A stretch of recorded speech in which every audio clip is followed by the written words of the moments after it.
5 अक्टूबर को वोटिंग और 8 अक्टूबर को काउंटिंग के बाद ये तय हो जाएगा कि हरियाणा विधानसभा की पार्किंग में इस बार किसकी गाड़ी खड़ी होगी, जिसके लिए प्रत्याशियों की जोर आजमाइश अभी जारी है।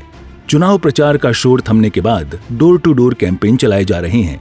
वोटरों को अपने पक्ष में करने की कोशिश हो रही है। चुनावी दावे और वादे किए जा रहे हैं। दरअसल इस चुनाव में कई ऐसे चेहरे हैं जो अपनी जीत को लेकर आश्वस्त हैं, तो कई ऐसे चेहरे हैं जो सामने वाले के लिए चुनौती पेश कर रहे हैं। हम आपको कुछ ऐसी ही हॉट सीट के बारे में बताने जा रहे हैं जिस पर अभी से सभी की निगाहें टिकी हैं। शुरुआत अंबाला शहरी सीट से करते हैं, जहां बीजेपी ने इस बार फिर से असीम गोयल को चुनावी मैदान में उतारा है, तो वहीं कांग्रेस ने निर्मल सिंह पर अपना भरोसा जताया है। पंचकूला से बीजेपी की टिकट पर एक बार फिर से ज्ञानचंद गुप्ता उम्मीदवार हैं, तो वहीं कांग्रेस ने चंद्र मोहन पर अपना भरोसा जताया है। कलायत सीट से कमलेश ढाड़ा बीजेपी उम्मीदवार हैं, जिन्हें इनेलो के रामपाल माजरा से कड़ी टक्कर मिल रही है। कैथल से बीजेपी के उम्मीदवार लीलाराम गुर्जर को आदित्य सुरजेवाला टक्कर दे रहे हैं। बता दें कि आदित्य सुरजेवाला कांग्रेस के बड़े चेहरे रणदीप सुरजेवाला के बेटे हैं। थानेसर सीट से बीजेपी उम्मीदवार सुभाष सुधा को कांग्रेस के अशोक अरोड़ा से टक्कर मिल रही है। अशोक अरोड़ा प्रदेश की राजनीति में बड़ा चेहरा हैं। उन्होंने चुनाव से ठीक पहले इनेलो को अलविदा कहे कांग्रेस की सदस्यता ली थी। अब बात लाडवा सीट की करते हैं, जो इस चुनाव में प्रदेश की सबसे हॉट सीट बन गई है। दरअसल इस सीट से बीजेपी का सबसे बड़ा चेहरा नायब सैनी खुद उम्मीदवार हैं, जिसे कांग्रेस के मेवा सिंह चुनौती दे रहे हैं। इसी तरह नूंह सीट से बीजेपी उम्मीदवार संजय सिंह के सामने कांग्रेस के आफताब अहम खड़े हैं। रेवाड़ी सीट पर बीजेपी के लक्ष्मण यादव के सामने कांग्रेस के चिरंजीव राव मैदान में हैं।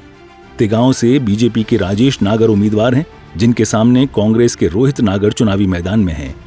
बल्लभगढ़ सीट पर बीजेपी के मूलचंद शर्मा को कांग्रेस के पराग शर्मा से चुनौती मिल रही है। अटेली से बीजेपी उम्मीदवार आरती राव को कांग्रेस की अनीता यादव से टक्कर मिल रही है। तोशाम सीट पर इस बार बीजेपी ने श्रुति चौधरी को टिकट दिया है, जिनके सामने कांग्रेस के अनिरुद्ध सिंह खड़े हैं। इसी तरह गढ़ी सांपला किलोई, जो कि हर चुनाव में हॉट सीट होती है, पूर्व मुख्यमंत्री भूपेंद्र सिंह हुड्डा इस सीट से कई बार जीत चुके हैं और इस बार भी उन्होंने अपने लिए इसी सीट को चुना है। भूपेंद्र सिंह हुड्डा के सामने बीजेपी की मंजू हुड्डा चुनावी मैदान में है। झज्जर विधानसभा सीट पर बीजेपी ने कप्तान विरधाना को चुनावी मैदान में उतारा है, जिन्हें कांग्रेस की गीता भुक्कल से चुनौती मिल रही है। बता दें कि गीता भुक्कल कांग्रेस के शासन में मंत्री पद पर रह चुकी हैं। रोहतक सीट पर बीजेपी ने मनीष ग्रोवर को उतारा है, जिन्हें कांग्रेस के बीबी बत्रा चुनौती दे रहे हैं।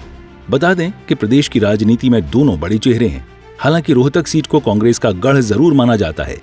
इसी तरह सिरसा सीट पर एक बार फिर हलोपा से गोपाल कांडा चुनावी मैदान में हैं, जिन्हें आईएनएलडी और बीएसपी का समर्थन मिला हुआ है।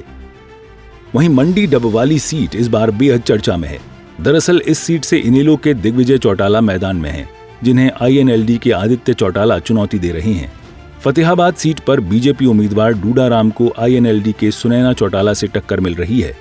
रतिया सीट पर इस बार बीजेपी ने सुनीता दुग्गल को उतारा है, जिन्हें कांग्रेस के जर्नैल सिंह से टक्कर मिल रही है।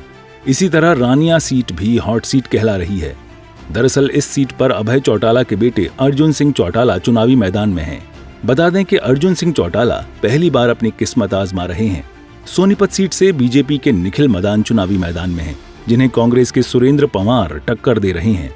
गोहाना सीट पर बीजेपी उम्मीदवार अरविंद शर्मा को कांग्रेस के जगबीर मलिक चुनौती दे रहे हैं। इस बार जुलाना सीट भी काफी चर्चा में है। बीजेपी उम्मीदवार कैप्टन योगेश बैरागी के सामने कांग्रेस की टिकट पर विनेश फोगाट मैदान में हैं। उचाना कलां सीट पर इस बार जेजेपी के दुष्यंत चौटाला मैदान में हैं, जिन्हें कांग्रेस के ब्रिजेंद्र सिंह से टक्कर मिल रही है। बता दें कि प्रदेश की राजनीति में दोनों बड़े चेहरे हैं। इसी तरह नारनौंद सीट पर बीजेपी के कैप्टन अभिमन्यु अपनी किस्मत आजमा रहे हैं, जिन्हें कांग्रेस के जसबीर सिंह टक्कर दे रहे हैं। यानी ये वो तमाम सीटें हैं जो इस चुनाव में हॉट सीट बनी हुई हैं। लेकिन अब देखना होगा कि चुनाव परिणाम किसके पक्ष में आता है और किसे निराशा हाथ लगती है। ब्यूरो रिपोर्ट, सूर्या समाचार।